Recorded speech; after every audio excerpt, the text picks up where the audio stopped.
nabasa niyo na po yung kilalang aklat na isinulat ni John Bunyan na Pilgrim's Progress. There was a point in that story where Christian, who is the pilgrim, in Book 1, arrived in a place na kung tawagin ay Valley of Humiliation. Nung nandun siya sa lugar na ito, nakasalubong niya while he was walking across the field, one who called himself Apollyon. Itong si Apollyon ay hindi kaibigan, ito ay kaaway. At itong kaaway na ito ay sadyang nakakatakot na nung nakita ito ni Christian mula sa di kalayuan, natakot siya. At ang naging epekto sa kanya ng encounter na ito with an enemy called Apollyon, na-confuse siya. So nagdalawang isip siya, siya ba'y tutuloy o siya'y aatras? Babalik na lang. Kasi nakakatakot talaga ang itsura ni Apollyon. Now, in the end, he decided to continue. Alam niyo kung ano yung sinabi ni John Bunyan na dahilan kung bakit minabuti ni Christian na magpatuloy at hindi umatras? Dahil na-realize ni Christian na ang kanyang suot na baluti, walang proteksyon para sa kanyang likuran. Ang protection lamang ng kanyang armor ay para sa kanyang harapan. So he decided, move forward and face the enemy called Apollyon. And that's what he did. At nung ito na face na sila ni Apollyon. So to make the long story short, Apollyon, after knowing na si Christian pala ay galing dun sa city called the City of Destruction, sabi ni Apollyon, I want to claim you back for myself because you're mine. Sabi ni Apollyon. At dito na nakipagpalitan ng paliwanag si Christian, sabi niya, no, I will no longer go back to you. I will no longer go back to the city of destruction because now my allegiance belongs to my Lord. And Apollyon, after hearing that, nananindigan si Christian na siya ay pagmamayari na ni Yahweh, nagalit si Apollyon. And then he started throwing flaming arrows. No? Yung talagang nakasulat doon. He started to throw flaming arrows towards Christian. And John Bunyan ended that particular scene in that story by saying this, but Christian had a shield in his hand with which he caught it, the flaming arrows, and so prevented the danger of that. End quote. So that's how Christian overcame Apollyon, by using his shield. Alam nyo, yung eksena na ito ay eksenang hango sa totoong buhay. So maganda ang Pilgrim's Progress. Kung hindi nyo pa nabasa, simulan nyo nang basahin ngayon. Wala naman tayong ginagawa sa bahay. Kaysa manood tayo ng kung ano-ano sa YouTube at sa internet, magbasa. Basahin nyo yung Pilgrim's Progress. Because this describes what actually happens between all Christians and Satan, who identified himself as Apollyon in that particular sin, on a regular basis. It happens every day. Apollyon or Satan attacks us relentlessly. Walang katapusan. And one of the things that make Satan really dangerous is Satan is a sharpshooter. Asintado. And he will always aim at our weakest points. He will never miss aiming, natamaan yung ating pinakamahinang bahagi. And his purpose, of course, is to totally destroy us. Wala siyang ibang dahilan sa kanyang pagpuntirya sa atin, kundi wasakin tayo ng lubusan. Pero magandang balita, we are not without protection. Binigyan tayo ng Diyos ng mga piraso ng kanyang baluti to prevent us from being harmed by the flaming arrows of our enemies. And by using this piece of armor called shield, we can prevent them from reaching us. Ito yung pag-aaralan natin ngayong umaga. So basahin natin ang ating text ngayon na matatagpuan sa Ephesians chapter 6, verse 16. Efeso, kabanatang 6, talatang 16. Babasahin ko sa Tagalog. Sabi ni Apostol Pablo, kasama ng lahat ng mga ito, taglayin ninyo ang kalasag ng pananampalataya, na sa pamamagitan nito ay inyong masusugpo ang mga nag-aapoy na palaso ng masama. Ito ang salita ng Diyos. Pagpapalain niya ngayong umaga. So, dalawang bagay, madali lang naman tandaan. Number 1, identifying the shield.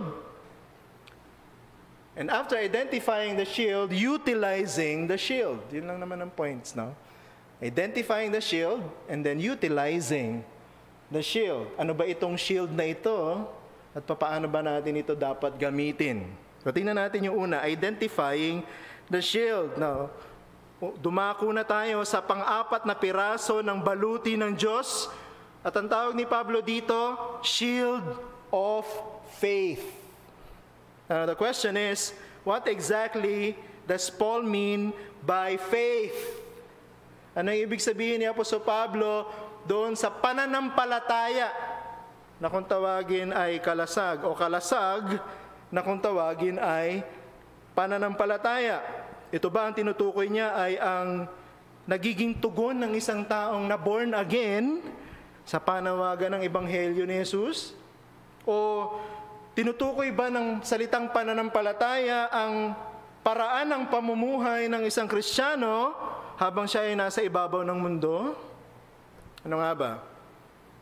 Binigyan tayo ni Apostol Pablo ng hint sa sagot sa mga tanong sa pamamagitan ng ginamit niyang participle when he introduced this weapon. Participle. Note, all the spiritual weapons are introduced by present participles. Anim yung piraso ng baluti ng Diyos, at bawat piraso ng baluti ay pinapakilala ni Apostle Paul by the use of a present participle.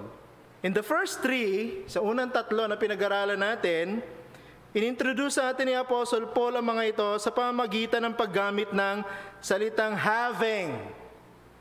At tingnan nyo, sa verse 14a, so ginamit ko yung ESV sapagkat mas malinaw sa English translation kumpara sa Tagalog. Sabi sa 14a, having fastened on the belt of truth. So that's how he introduced the first. The second, verse 14b, having put on the breastplate of righteousness. There you have it again, having put on. At yung pangatlo, sa verse 15, having, as shoes for your feet, having put on the readiness given by the gospel of peace. Pansinin niyo, yung tatlo na yun, inintroduce ni Apostle Paul by having, and then the verb. It's present participle. In the next three weapons, nag-switch si Apostle Paul. No? He still introduced them by a present participle, but by a different participle. This time, he used take up. Or, better yet, mas magandang translation, taking up. At tingnan nyo, yung susunod na tatlo sa English ulit. Sa verse 16, yung text natin ngayong umaga, taking up the shield of faith. Yung panglima, sa verse 17a, taking up the helmet of salvation. At yung panghuli sa 17b, and taking up the sword of the Spirit. Pansinin niyo mabuti, no? I don't think this is random. And ang tanong, what's the difference?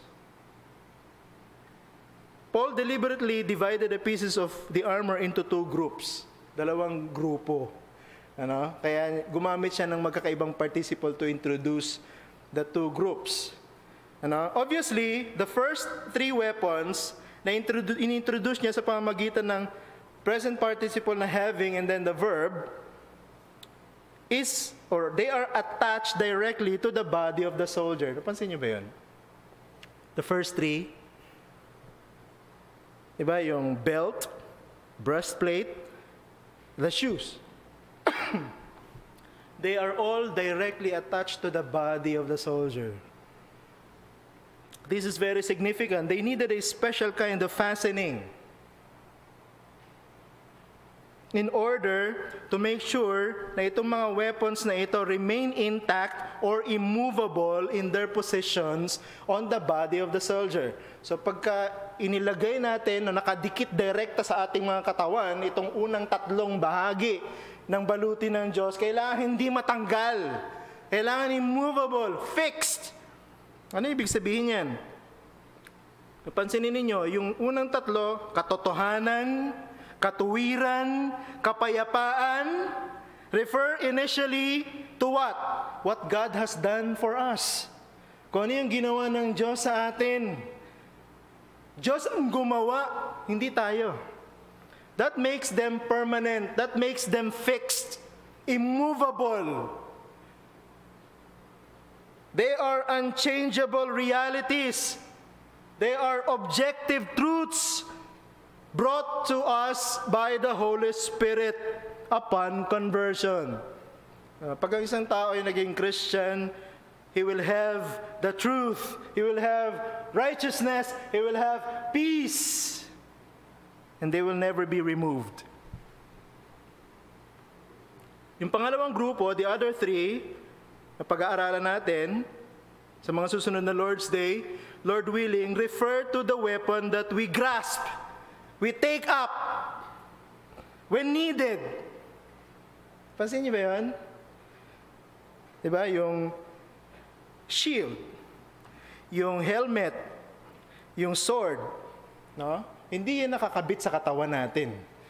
Diba? Sinusuot lang natin yan pag kailangan. At pag hindi kailangan, nilalagay lang natin siya sa malapit sa atin. No, hindi malayo, malapit lang sa atin. Because anytime we need to use them, we will take them up again. When the battle starts, we grab them. We take them up. Yun yung ikalawang grupo ng mga weapons na ito. Yung shield, helmet, sword. Apart from the first layer of protection, they are what? Additional protection. Tignan nyo, ano? The first three give us protection. And then the other three that we pick up when needed, paglabanan na, they give us additional layer of protection. We are so protected. Yan ang sinasabi sa atin ni Apostle Paul by introducing us these two groups of spiritual weapons. Now, meron mang pare-parehas dito sa anim na ito. Ito ay ang katotohanan na itong anim na ito nagpapakilala kung sino talaga tayo bilang Christian. We cannot be Christians if we do not possess all 6 pieces of the armor of God. Hindi pwedeng kulang-kulang. Hindi pwedeng 5 lang. Hindi pwedeng 4 lang. Hindi pwedeng 3 lang. Kailangan 6. Kompleto. Sa madaling salita, pag ang isang tao ay naging born again, tatanggapin niya ang lahat ng piraso ng baluti ng Diyos in a complete set. And they cannot be separated from us. They will remain with us until death. Ano ibig sabihin nito, mga kapatid? Pang isang tao ay naging Kristiyano, magiging sundalo siya ng kaharian ng Diyos at magiging tagapagtanggol siya ng cause ni Jesucristo for the rest of his life.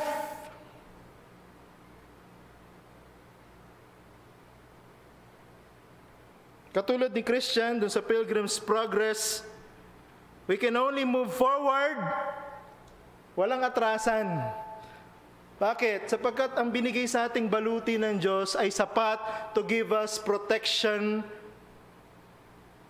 but not protection for the back. Okay, walang sundalo ng Diyos na coward. Walang sundalo ang Diyos na umaatras sa labanan. you don't have protection for your back. You only have protection for your front. Which means, pag ang isang tayo naging Christian, pasulong. Puro sulong. Walang atrasan. Yan ang ibig sabihin yan. And we are protected from every attack. Now, the question is, balik tayo dun sa tanong, what is this faith? Ano itong sinasabi ni Apostle Paul na pananampalataya? Definitely, hindi tinutukoy ni Apostol Pablo dito kung ano yung nagiging tugon ng isang taong binuhay ng Espiritu ng Diyos. Siya na tumugon sa panawagan na makapangyarihan at mabisa ng Ebanghelyo. Siya na nagsisi at nanampalataya kay Jesus. This is not the faith that Paul is referring here. Totoo na tumutugon tayo sa panawagan ng Ebanghelyo sa pamamagitan ng pananampalataya. Diba? That makes the call of God effective. We respond by faith. But I don't think that that is the faith that Paul is referring here. Bakit? Ang sagot ko ay simple. Tumutugon lang tayo sa tinatawag na may tinatawag na pananampalatayang nagliligtas minsan sa ating buhay at the point of conversion. Hindi na inuulit yan ang saving faith. Kaya hindi saving faith ang tinutukoy ni Apostle Paul dito. Sa madaling salita, we do not lose saving faith and receive it back at another point in our lives.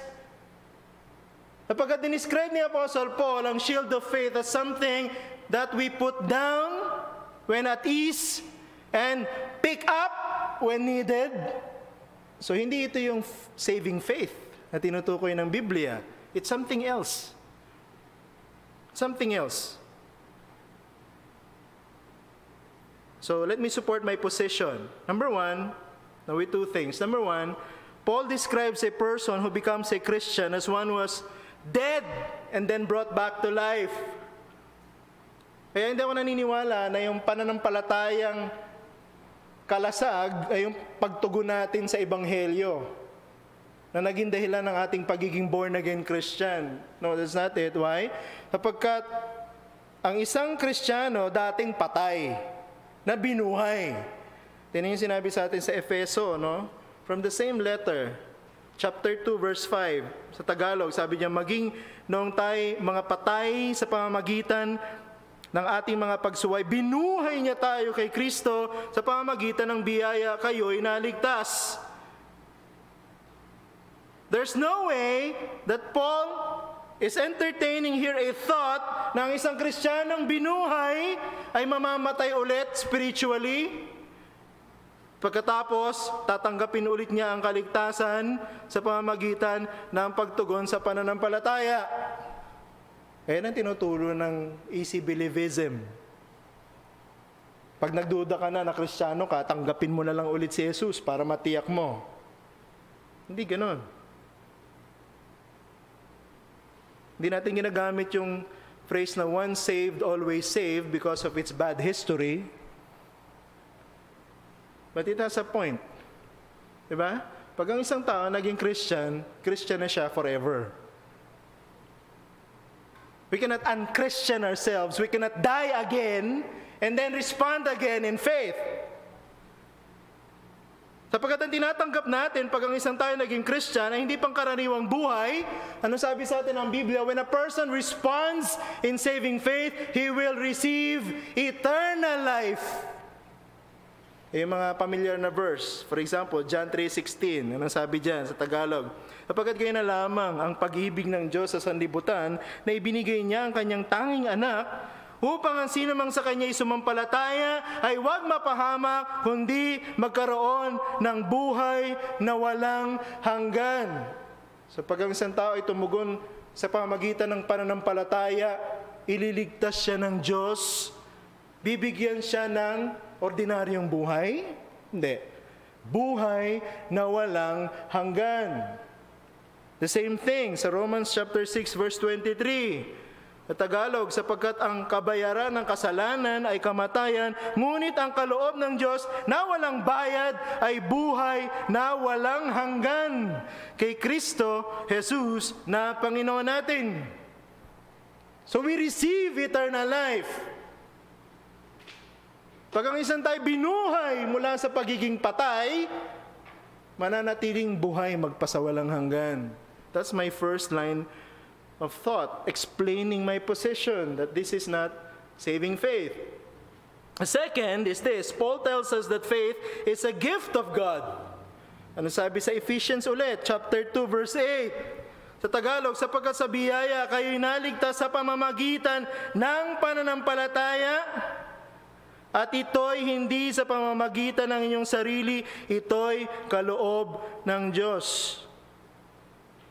Ang isa sa mga pagkakaiba ng Diyos sa taong katulad natin, hindi siya fickle-minded. Anong ibig sabihin?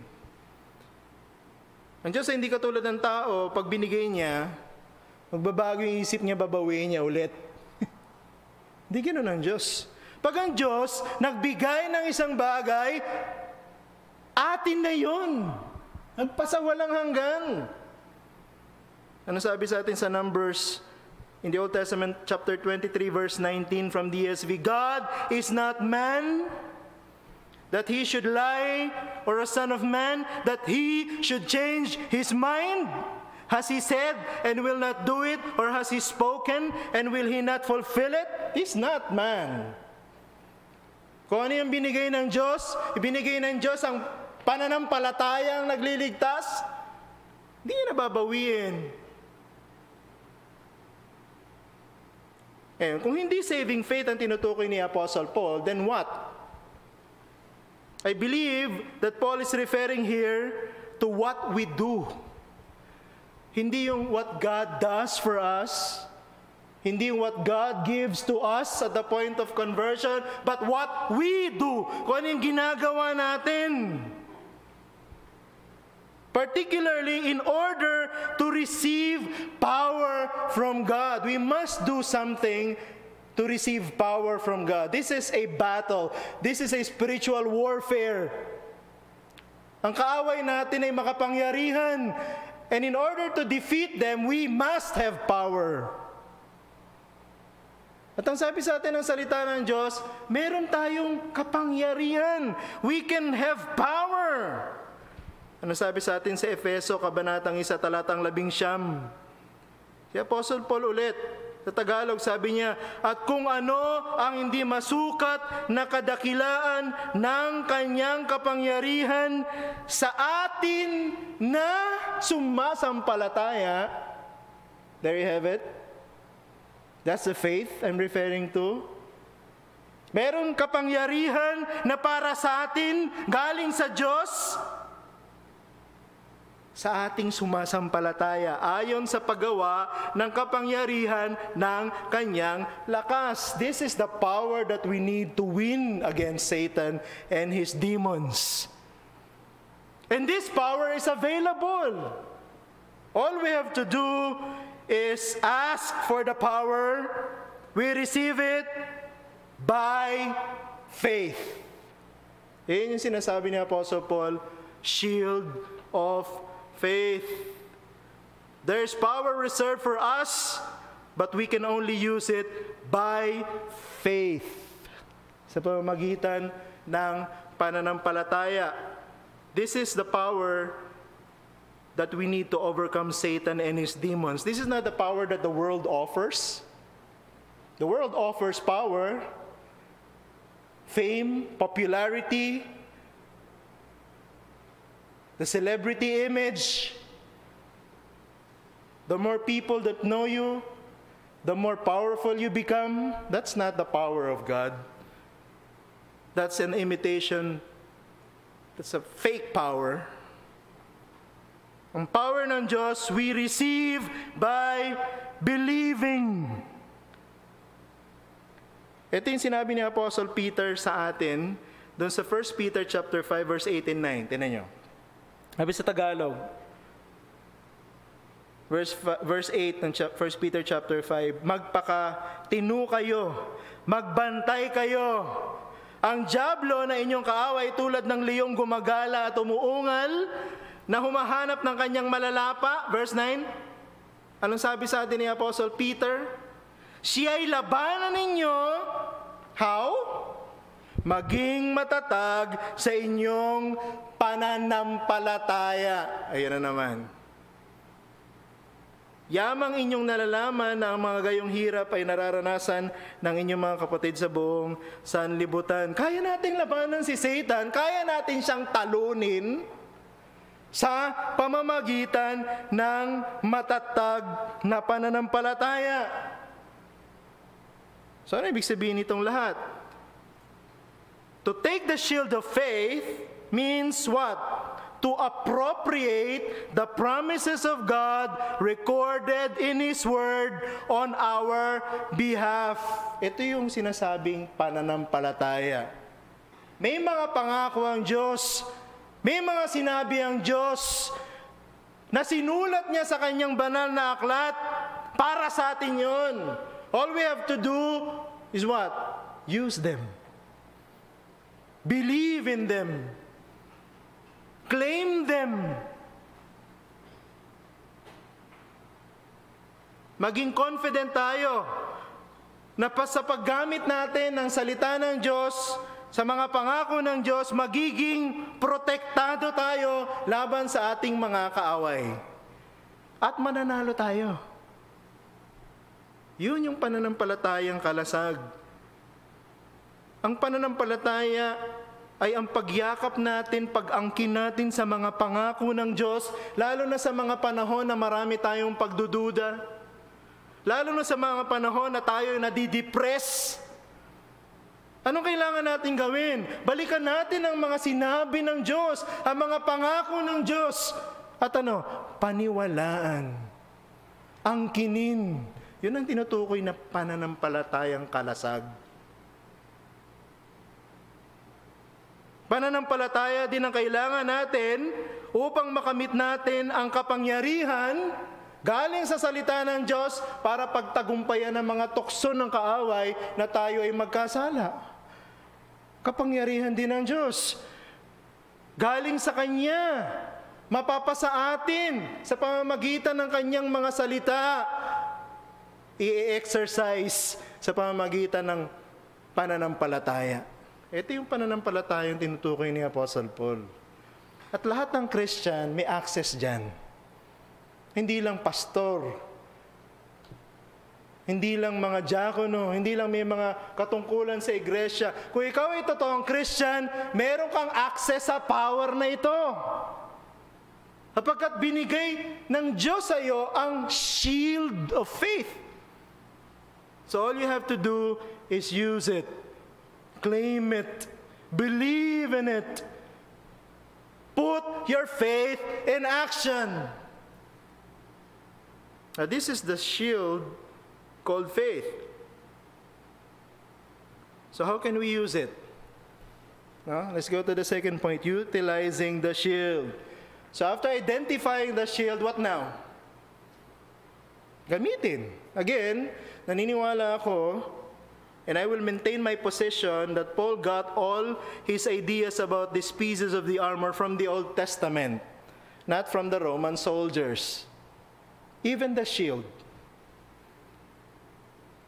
In the Old Testament, malinaw na tinuturo sa atin that Yahweh identified Himself as the shield. Pinakilala ni Yahweh ang kanyang sarili na kalasag. Maraming talata. Ilan sa mga talata na ito mula sa ESV. Genesis 15, verse 1. Anong sabi ni Yahweh kay Abram? After these things, the word of the Lord came to Abram in a vision.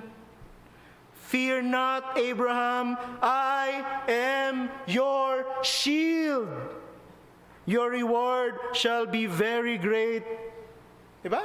Sabi ni Yahweh, siya ang kalasag. He is the shield. Kaya galing sa Old Testament yung lahat ng ideas ni Paul. sa pieces of the armor. Another verse, Deuteronomy chapter 33 verse 29. Anong sabi ni Moses sa bayan ng Israel? The same thing that Yahweh told Abram. Happy are you, O Israel, who is like you, a people saved by the Lord, the shield of your help and the sword of your triumph. Your enemies shall come fawning to you, and you shall tread upon their backs. Again, Yahweh is the shield.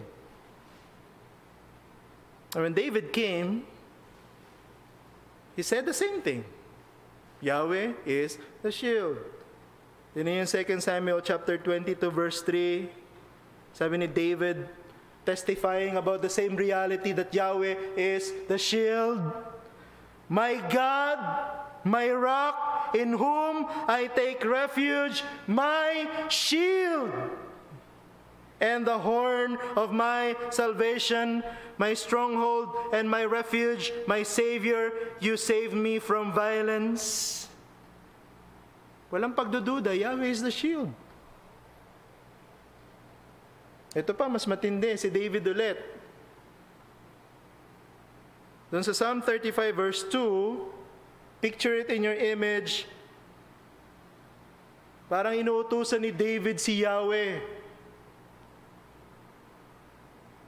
Anong sabi niya sa Tagalog? Awit 35 verse 2, sabi ni David kay Yahweh, humawak ka ng kalasag at ng panangga, at sa pagtulong sa akin ay tumindig ka. Look at that. Diba? David is not only describing Yahweh as a divine warrior, he is even telling Yahweh to pick up his shield and protect him. Because Yahweh is the first divine warrior who used the shield. At ito yung bumabalik-balik sa isip ni Apostle Paul nung sinusulat niya yung mga piraso ng baluti na ito na meron tayo. Pero at this particular weapon, I think Paul must have noticed something valuable about the Roman shield. No? I believe na meron siyang nakita na mahalaga sa Roman shield na dapat maintindihan din natin pagdating sa ating shield. Alam niyo, yung mga Roman soldiers, they have two kinds of shield. Meron silang round shield, small round shield, sa Latin ang tawag dito, clypeus. It provides protection. No, itong round shield na ito siguro yung familiar tayo, no? Whenever we watch movies with Roman soldiers fighting.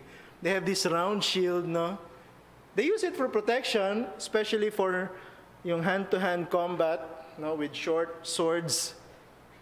Kaya lang, ang problema dito sa round shield na ito, it keeps many parts of the body exposed to the enemy's attacks. And definitely, the Apostle Paul was not thinking about that round, small shield. He's thinking about the other shield, the bigger shield. And the other shield of the Roman soldier is called scutum in Latin.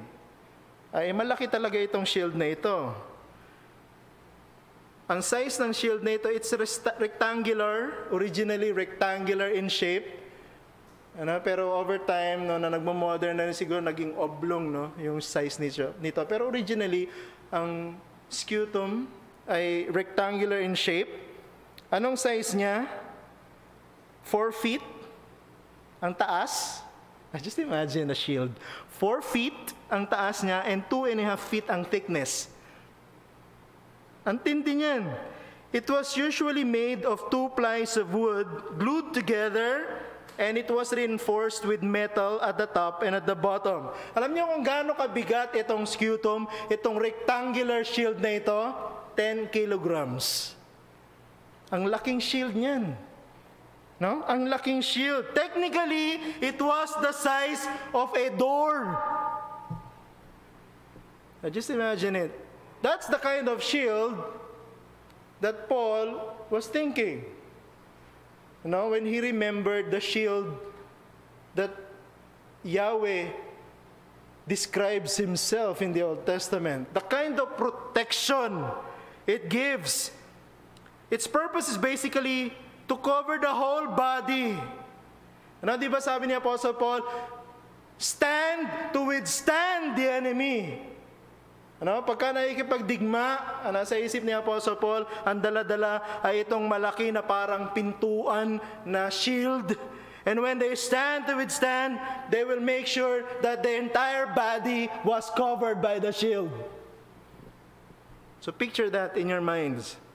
This huge shield was specially designed to cover the soldier from all attacks vertically, galing sa taas, and horizontally, galing sa harap.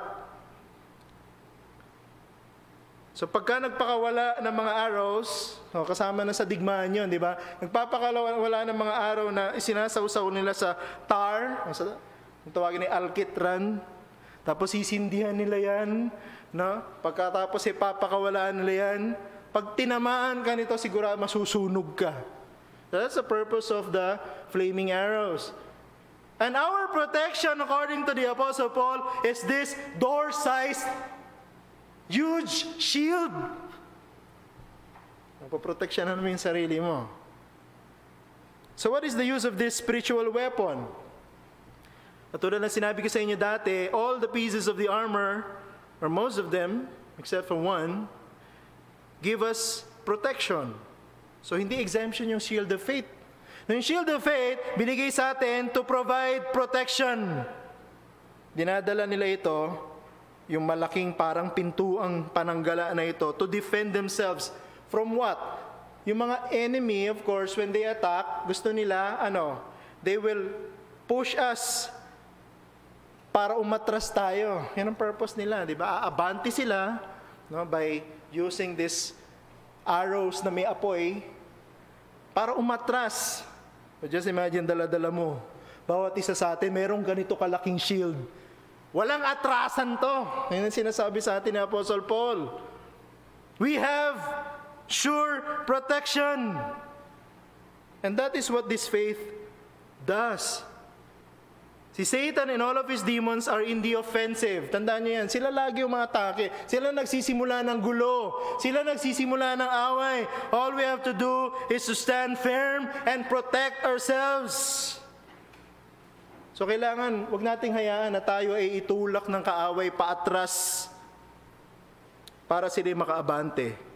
Ang gusto ng kaaway is to defeat us para tayo tumakbo paatras out of fear. Tatakutin talaga tayo ng kaaway. Pero alam niyo, hindi sila mananalo. Tingnan niyo yung second part ng verse 16 ng ating text. This is the reason why the devil and his demons will not win, especially when we use the shield of faith. Ano sabi diyan sa 16b sa Tagalog? Na sa pamamagitan nito, ng kalasag ng pananampalataya, ay inyong masusugpo ang mga nag-aapoy na palaso ng masama. Now, we need to realize two things here. No? One negative, the other positive. First is the negative. Ano yung isang bagay, unang bagay na sinasabi ni Apostle Paul that we should realize whenever we use the shield of faith? All the attacks of our enemies are meant to destroy us.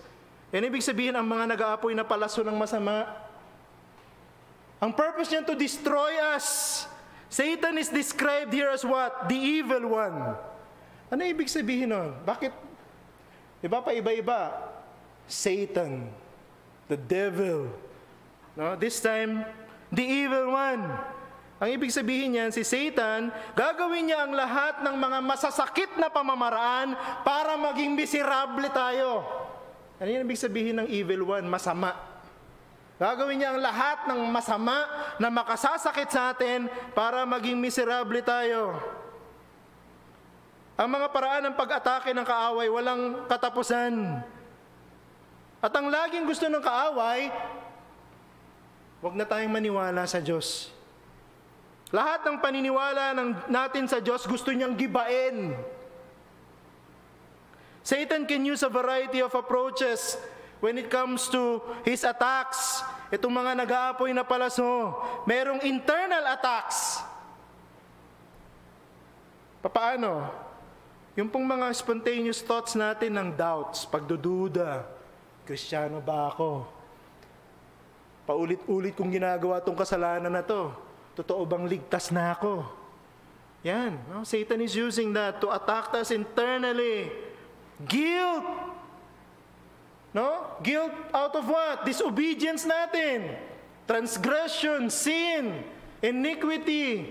Lahat yan, no? Ginagamit ni Satan sa atin internally. No? Yung rebellion natin.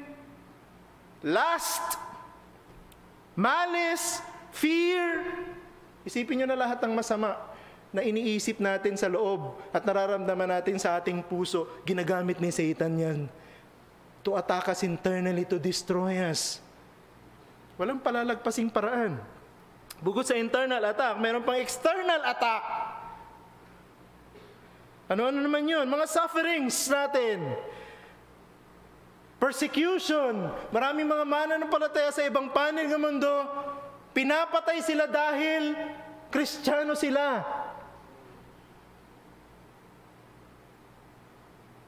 Sakit na hindi nagagaling. And even threats of death. Ito yung mga external attacks.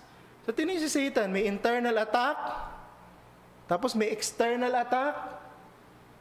Napakarami niyang paraan ng pag-atake. Kung paano yung flaming arrows are designed to consume, pag umaapoy yun at tumama sa atin, masusunog tayo. Ganon din ang gusto ni Satanas sa kanyang mga malicious attacks. Pag tinamaan tayo, if we will not use our shield of faith, masusunog talaga tayo. Yun ang kanyang purpose, to destroy us. Pero itong matindi, they are focused on what we feel. Ang alam kasi ni Satan na hindi na magbabago ang kalagayan natin kay Jesus. Sino man na nanampalataya kay Jesus, hindi na alipin ng kasalanan. Wala na sa balwarte ni Satan. Satan knows that. Wala na siyang magagawa doon. Hindi niya na mababago ang kalagayan ng isang taong naging mananampalataya ni Jesus. So anong gagawin niya? He will attack our minds. Paano? Pupunuin niya ng lahat ng masasamang pag-isip, pagdududa, guilt. Hindi lang isip, aatakihin niya rin ang ating puso. Paano? Depression, loneliness. Until what? Wala na tayong pag-asa. Ganun ang ginagawa niya. Kung paano pag tinamaan tayo ng nag-aapoy na palaso, unti-unti tayong masusunog. Pag ibiniba natin ang ating pagtatanggol sa pamamagitan ng shield of faith at tinamaan tayo ng kanyang mga nag-aapoy na palaso, dahan-dahan tayong masusunog hanggang mawalan tayo ng pag-asa. Ayaw na mabuhay. Satan will try to exhaust the parts of our humanity that often fluctuate. Tandaan niyo yan. Yung iniisip mo, yung nararamdaman ng puso mo, diyan ka atakihin ng kaaway. So, ano dapat natin gawin? We must make sure ng ating shield of faith laging nakadepensa. But there's good news. No, hindi tayo iniwanan ni Apostle Paul sa bad news. There's good news, hindi lang negative, but there's positive. Anong sabi dun sa isang bahagi ng verse 16b? We can extinguish all the attacks of the enemies. Totoong deadly ang mga attack niya, pero pwede nating extinguish. Pwede nating patayin yung mga apoy. Diba? Nasa pamamagitan nito ng pananampalataya, inyong masusugpo ang mga nag-aapoy na mga palaso ng kaaway. Yung Roman shield na sinasabi natin dito kanina, hindi lang po yung plain wood. Kasi kung plain wood lang yung shield na yun, na kasing laki ng pintuan, definitely pag tinamaan nyo na nag-aapoy na palaso, kahit gaano kakapal yan, masusunog yan. Kaya alam nyo ba na itong mga scutum na ito na dala ng mga Roman soldiers, they are covered with calf skin. Balat ng hayop. No, meron niyang covering. Sabi ni John Stott sa kanyang commentary, aside from the calf skin or hide, meron din siyang linen underneath. And the soldiers, whenever they are in battle, keep this calfskin or hide hydrated. So, laging binabasa yun. Anong purpose? In-anticipate na nila na may mga palaso na nag-aapoy. So, pag yung mga palaso na yun tumama sa kanilang mga kalasag na merong calfskin o balat ng hayop, na basa, definitely, kahit na nag-aapoy yan, it will be extinguished. That's the purpose of that. Pansinin ninyo, lahat ng mga bagay na binigay sa atin bago ang kalasag ay binigay sa atin ng Diyos para patibayin ang ating shield. Katotohanan, katuwiran, kapayapaan, lahat pinapaalala sa atin, no? Yung ginawa ng Diyos sa atin. Kung sino tayo kay Jesus, ang ating pananampalataya ay matibay. Bakit? Sapagkat ang source ng ating pananampalataya ay Diyos mismo. Wala nang iba. Kaya matibay ang ating kalasag. Matibay ang ating pananampalataya. Kaya yung lahat ng atake, internal, external attack ng mga kaaway sa pamamagitan ng kanyang pagsisinungaling, kino-confuse tayo. All we have to do is what? Believe in the Word of God.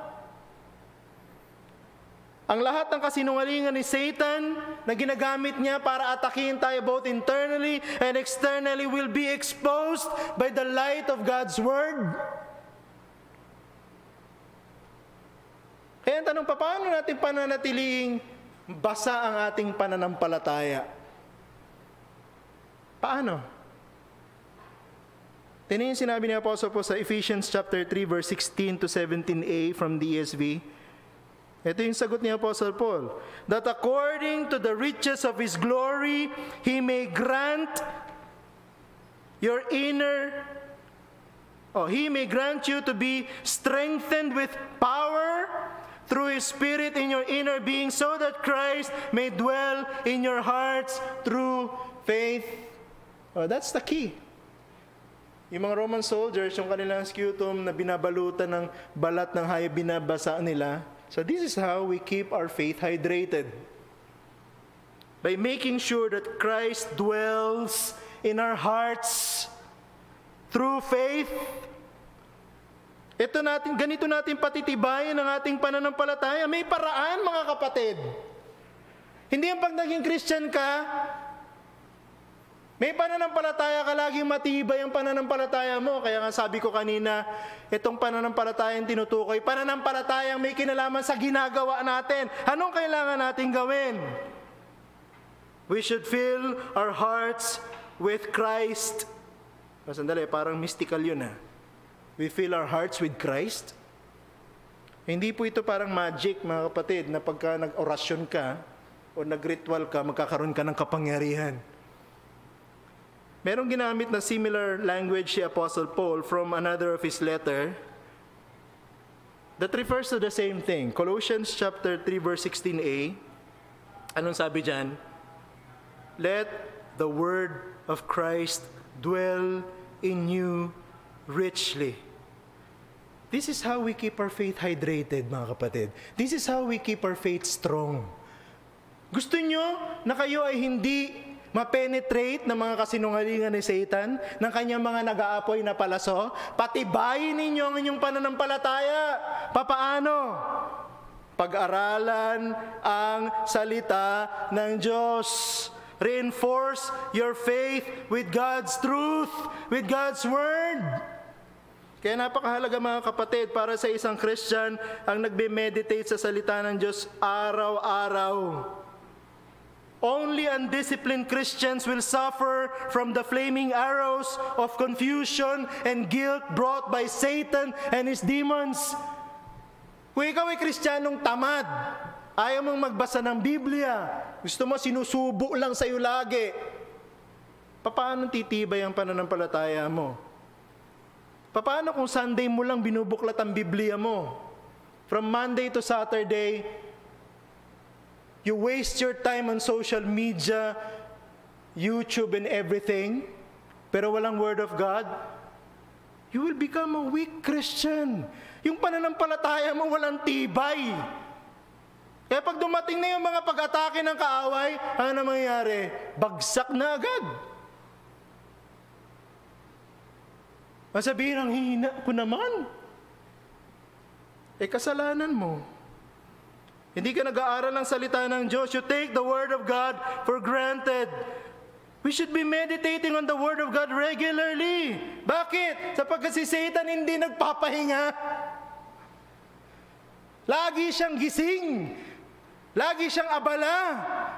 So dapat ang Kristiyano hindi tamad mag-aral ng salita ng Diyos. Patibayin mo ang iyong pananampalataya. Ang pananampalataya ay lumalago, nagiging matibay, pero hindi automatic. Kailangan mong paghirapan. Papaano? I-train mo ang iyong pananampalataya by informing it with the truth of God.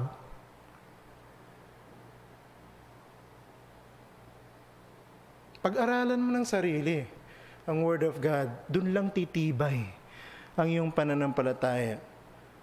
Walang best example nito kundi ang Panginoong Jesucristo. 40 days and 40 nights, He was tempted by the devil without rest. Paano nagtagumpay ang Panginoon? Sapagkat ang kanyang pananampalataya ay pinatibay ng salita ng Diyos. And we can do the same. Ang ating kalasag ay titibay kung magiging masipag tayo sa pag-aaral ng salita ng Diyos. Pagpapatuloy natin ang pag-aaral ng ibang mga bahagi ng baluti ng Diyos sa susunod na Lord's Day, sa biyaya ng Panginoon. Manalangin tayo. Aming Ama, kami pa nagpapasalamat sa iyo for exposing to us the meaning of this shield of faith. Salamat po sapagkat meron kaming protection laban sa mga pag-atake ng kaaway, sa mga pag-atake ng kaaway na nag-aapoy, mga pag-ataking wawasak sa amin. Pinakita mo sa amin ang isang mananampalataya na nahuhulog at nagagapi sapagkat siya'y nagpapabaya.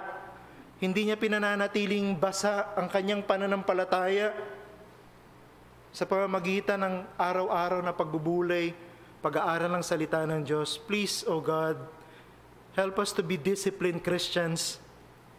We have a duty. Hindi automatic na ang aming pananampalataya titibay. We must do everything we can to feed our faith, to inform our faith with the truth of God. That's the only way for it to become strong. That's the only way for it para magbigay sa amin ng necessary protection. And the most important thing for those who are listening right now, magkaroon ng totoong pananampalataya. Yung pananampalataya nagliligtas. At ito ay ibinibigay mo.